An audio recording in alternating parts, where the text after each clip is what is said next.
13 अगस्त 1972 रात के 2 बजे थे।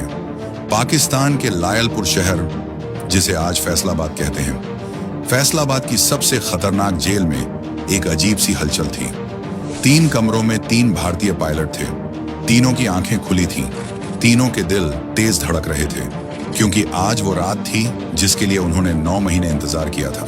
9 महीने, 270 रातें, हर रात एक ही सपना, भागना। फ्लाइट लेफ्टिनेंट अर्जुन सिंह भाटिया ने धीरे से अपने बेड के नीचे हाथ डाला। उनकी उंगलियां एक पतले लोहे के टुकड़े से टकराईं। यही उनका हथियार था, यही उनकी उम्मीद थी। जेल की दीवार 20 इंच मोटी थी। बाहर 3 टावर थे जिन पर हर वक्त पाकिस्तानी गार्ड्स तैनात रहते थे। बाहर की दीवार पर करंट वाले तार थे और उन तारों के पार एक अनजान मुल्क था, दुश्मन का मुल्क। लेकिन इन तीनों ने तय कर लिया था, मरना मंजूर है, रुकना नहीं। तो क्या वो उस रात भाग पाए? क्या वो कभी घर वापस पहुंचे? यह कहानी सुनने के बाद आपकी रूह कांप जाएगी, क्योंकि यह सिर्फ भागने की कहानी नहीं है। यह उस इंसान की कहानी है जो टूट कर भी नहीं झुका। साल था 1971। पूरा देश एक बड़े बदलाव की कगार पर खड़ा था। पाकिस्तान के 2 हिस्से थे उस वक्त, वेस्ट पाकिस्तान और ईस्ट पाकिस्तान। लेकिन ईस्ट पाकिस्तान में, जो आज बांग्लादेश है, पाकिस्तानी फौज ने जो जुल्म किए उसे याद करके आज भी इंसानियत शर्मिंदा होती है। वहां के आम लोगों को उनके ही देश की सेना मार रही थी। औरतें, बच्चे, बूढ़े, कोई नहीं बचा। लाखों लोग जान बचाने के लिए भारत की तरफ भागे। भारत ने जब उन बेघर लोगों की मदद करने का फैसला किया तो पाकिस्तान को इतना गुस्सा आया कि 3 दिसंबर 1971 की शाम को उसने बिना किसी चेतावनी के भारत के 11 एयरबेस पर बम गिरा दिए। बस उसी पल भारत ने भी ऐलान कर दिया, अब जंग होगी। और उस जंग में भारतीय वायुसेना के पायलटों ने आसमान में ऐसे कहर बरसाया कि पाकिस्तान की नींद उड़ गई। लेकिन आसमान में हर लड़ाई एक तरफा नहीं होती। कभी कभी दुश्मन की गोली भी निशाने पर लग जाती है, और जब कोई पायलट दुश्मन की जमीन पर गिरता है तो उसकी असली परीक्षा शुरू होती है। ऐसे ही 3 पायलटों की कहानी है यह। पहले pilot flight lieutenant Arjun Singh Bhatia. Arjun Singh Bhatia को सब अर्जी कहते थे। लंबे कद के, तीखे नैन नक्श वाले, हंसी उनके चेहरे पर हमेशा रहती थी। लेकिन जब वो कॉकपिट में बैठते थे तो वो हंसी एक खतरनाक सन्नाटे में बदल जाती थी। 5 दिसंबर 1971 भाटिया अपना मिग 21 लेकर निकले थे। मिशन था पाकिस्तान के सरगोधा के पास एक रडार स्टेशन को तबाह करना। यह रडार स्टेशन भारतीय विमानों को ट्रैक करता था और उन पर मिसाइल दागता था। इसे खत्म करना जरूरी था। भाटिया ने जैसे ही रडार स्टेशन पर हमला किया, नीचे से एंटी एयरक्राफ्ट गनों ने फायरिंग शुरू कर दी। एक गोला सीधे उनके इंजन से जा टकराया। जेट धुएं में लपट गया। भाटिया के पास वक्त नहीं था। उन्होंने इजेक्ट का बटन दबाया और पैराशूट के साथ आसमान से नीचे आने लगे। लेकिन जैसे ही उनके पैर जमीन पर पड़े, उन्होंने देखा चारों तरफ से भीड़ आ रही है। भाटिया ने भागने की कोशिश की, लेकिन पैराशूट के तार उनके पैरों में उलझ गए, गिर गए। भीड़ ने उन्हें घेर लिया। मारपीट हुई, कपड़े फटे, लेकिन पाकिस्तानी फौज समय पर पहुंच गई। इसे मत मारो, ये जिंदा काम का है। उन्हें उठाकर एक अंधेरे कमरे में ले जाया गया। वहां शुरू हुई पूछताछ नहीं, असल में टॉर्चर। 3 दिन तक भाटिया को सोने नहीं दिया गया। 3 दिन तक उन्हें खाना नहीं दिया गया, लेकिन उन्होंने मुंह नहीं खोला। दूसरे pilot flight lieutenant Vikram Rane Mumbai के थे। समंदर किनारे पले बढ़े, इसीलिए उनकी आंखों में एक दूर तक देखने वाली चमक थी। 7 दिसंबर 1971 को राणे अपना सुखोई लेकर निकले थे। मिशन था पाकिस्तान की एक सप्लाई लाइन काटना। वो एक पुल था जिससे पाकिस्तानी फौज को गोला बारूद और खाना पहुंचता था। राणे ने पुल पर हमला किया। पुल तबाह हो गया, लेकिन वापसी में दुश्मन के 2 F-86 सेबर जेट उनका पीछा करने लगे। राणे तेज थे, तेज और चालाक। उन्होंने एक तीखा मोड़ लिया। एक सेबर उनका पीछा नहीं कर पाया, लेकिन दूसरे सेबर ने मिसाइल दाग दी। मिसाइल ने उनके जेट की पूंछ पकड़ ली। राणे ने इजेक्ट किया। वो गिरे एक गांव के पास। गांव वालों ने उन्हें पकड़ा और पाकिस्तानी फौज को सौंप दिया। राणे के साथ सबसे पहले जो हुआ वो था अकेलापन। उन्हें 3 हफ्ते एक ऐसी कोठरी में रखा गया जिसमें कोई खिड़की नहीं थी। दिन रात का पता नहीं, बाहर की दुनिया का पता नहीं, सिर्फ अंधेरा और दीवारें। लेकिन राणे टूटे नहीं। उन्होंने दीवारों पर उंगली से दिन गिनने लगे। हर दिन एक खरोंच, जैसे कह रहे हों, मैं हूं, मैं यहां हूं। तीसरे pilot flight lieutenant Devendra Chauhan Rajasthan के थे।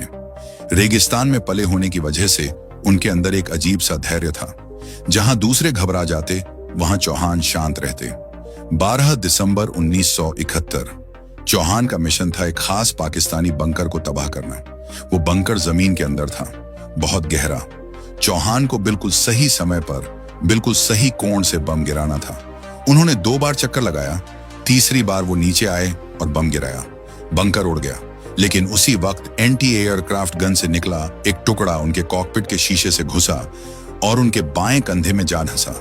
दर्द इतना तेज था कि आंखें धुंधला गईं, लेकिन चौहान ने हाथ नहीं हटाया।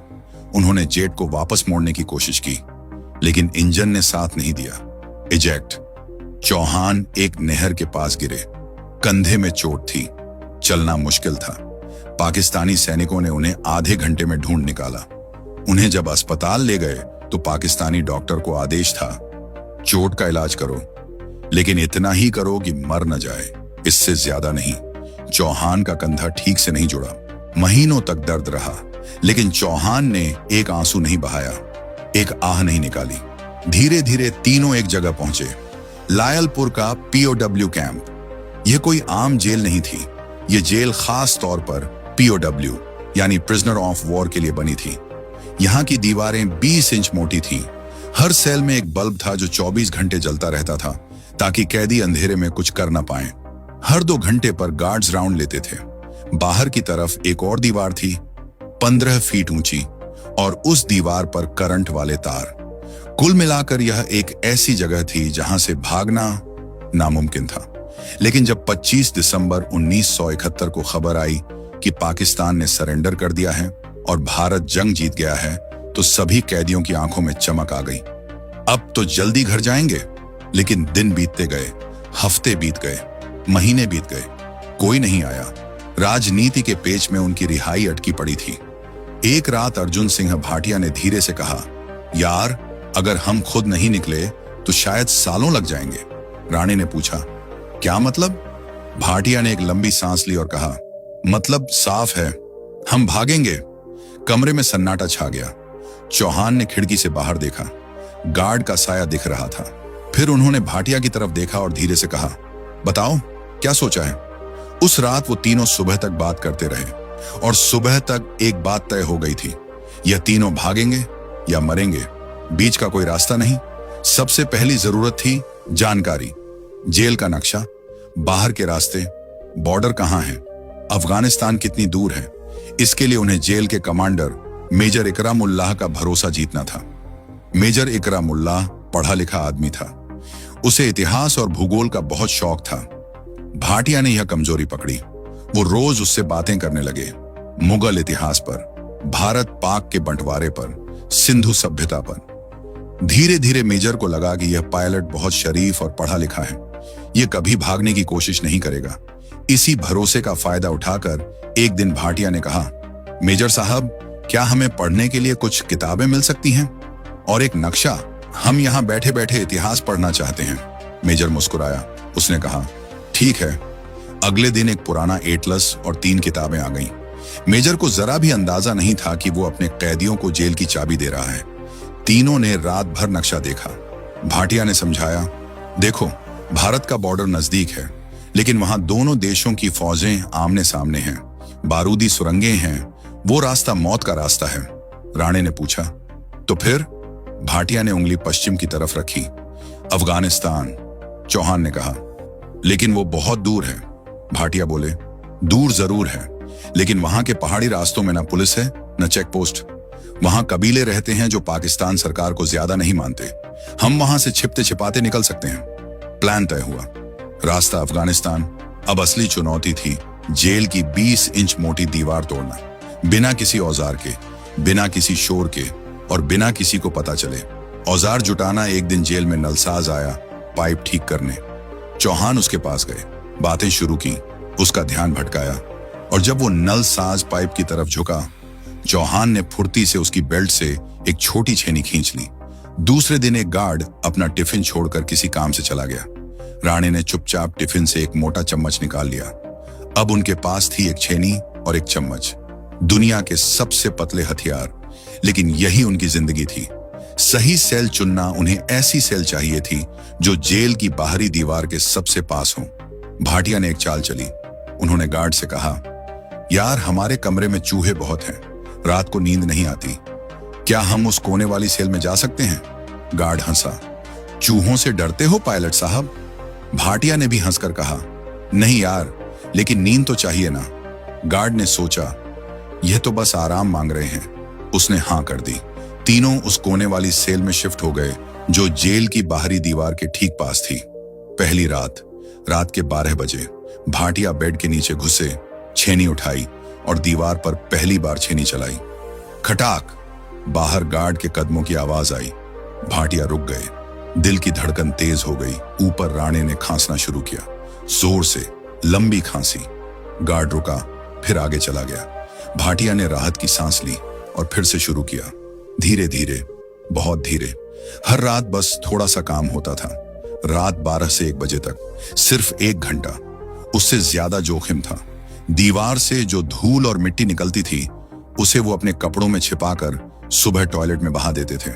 जो बड़े टुकड़े निकलते थे, उन्हें तकिए के खोल में भरकर रखते थे। दिन में उस छेद को एक पुराने कपड़े से ढक देते थे, फिर उसके आगे अपनी लोहे की अलमारी खिसका देते थे। बाहर से देखने पर सब नॉर्मल लगता था, लेकिन अंदर आजादी का रास्ता बन रहा था। एक रात जब सब खत्म होते होते बचा, एक रात शायद तीसरे महीने की बात थी। राणे बेड के नीचे थे और दीवार खोद रहे थे। तभी सेल का दरवाजा खुला। रात के 12:30 बज रहे थे। एक गार्ड अचानक अंदर घुस आया। भाटिया और चौहान बेड पर लेटे हुए थे। गार्ड ने टॉर्च जलाई। यहां 3 हैं या 2? भाटिया ने सोने का नाटक किया, आंखें बंद। चौहान ने भी। गार्ड की टॉर्च घूमी। बेड पर 2। उसने बेड के नीचे टॉर्च मारी। एक पल के लिए सब रुक गया। राणे ने सांस रोक ली। टॉर्च की रोशनी उनके चेहरे के ठीक 1 इंच पास से गुजरी। गार्ड को धूल दिखी, लेकिन राणे नहीं दिखे। वो थोड़ा और अंदर घुसे हुए थे। गार्ड ने टॉर्च बंद की, बड़बड़ाया और चला गया। सेल का दरवाजा बंद हुआ। फिर एक लंबी चुप्पी। राणे धीरे धीरे बाहर निकले। तीनों की आंखें मिली। कोई कुछ नहीं बोला, कोई जरूरत नहीं थी। कंपास बनाना 1 महीने बाद उन्हें एहसास हुआ कि जेल से निकलने के बाद दिशा नहीं पता होगी। रात का अंधेरा होगा, अनजान जमीन होगी। बिना कंपास के वो रेगिस्तान में भटक जाएंगे। चौहान ज्योतिपांशिन, जो सबसे शांत दिमाग के थे, ने एक तरकीब सोची। उन्होंने एक सुई ढूंढी जेल की सिलाई किट से। फिर एक छोटा सा चुंबक चाहिए था। उन्होंने जेल में मिले एक पुराने ट्रांजिस्टर रेडियो के अंदर से, जिसे गार्ड ने उन्हें सुनने के लिए दिया था, एक छोटा मैग्नेट निकाला। उस मैग्नेट पर सुई को 200 बार रगड़ा। फिर उस सुई को एक कागज की नाव पर रखा और पानी के कटोरे में तैराया। सुई उत्तर की तरफ मुड़ गई। बस, कंपास तैयार। जेल के अंदर भेस बदलना। जेल में हर महीने कुछ पैसे मिलते थे। इन्हीं पैसों से उन्होंने टुकड़ों में सामान इकट्ठा किया, सूखे मेवे, बिस्कुट, एक छोटी टॉर्च और सबसे जरूरी, पठानी सूट। जेल के दर्जी को कहा गया कि 3 पठानी सूट सिलो। दर्जी ने पूछा, क्यों? भाटिया ने कहा, यहां ठंड बहुत है, ऊपर से कुछ पहनना है। दर्जी ने सिल दिए। उसे नहीं पता था कि वो 3 भारतीय पायलटों के लिए पाकिस्तानी भेस तैयार कर रहा है। 9 महीने बाद, सितंबर 1972, एक रात बादल घिर आए, तेज हवा चली और फिर बारिश शुरू हुई, मूसलाधार बारिश। भाटिया ने राणे को देखा, राणे ने चौहान को देखा। तीनों की आंखों में एक ही बात थी। आज रात उन्होंने पठानी सूट पहने, सामान समेटा, कंपास उठाया। भाटिया ने आखिरी बार उस सेल को देखा जहां 9 महीने गुजारे थे। दीवार पर खरोंचें थीं जो राणे ने दिन गिनने के लिए की थी। 270 खरोंचें, 270 रातें। भाटिया ने धीरे से कहा, चलो। बेड हटाया, अलमारी खिसकाई, कपड़ा हटाया और वो सुरंग सामने थी। 20 इंच मोटी दीवार में बना एक इंसान के गुजरने जितना छेद। 9 महीने की मेहनत, 270 रातों का पसीना। भाटिया ने आखिरी ईंट धीरे से बाहर धकेली। बारिश की आवाज में ईंट के गिरने की आवाज डूब गई। बाहर ठंडी हवा का एक झोंका अंदर आया। पहले राणे निकले, रेंगते हुए, फिर चौहान। उनके कंधे में अभी भी दर्द था, लेकिन वो बाहर आ गए। आखिर में भाटिया। जैसे ही भाटिया बाहर निकले, उन्होंने देखा दीवार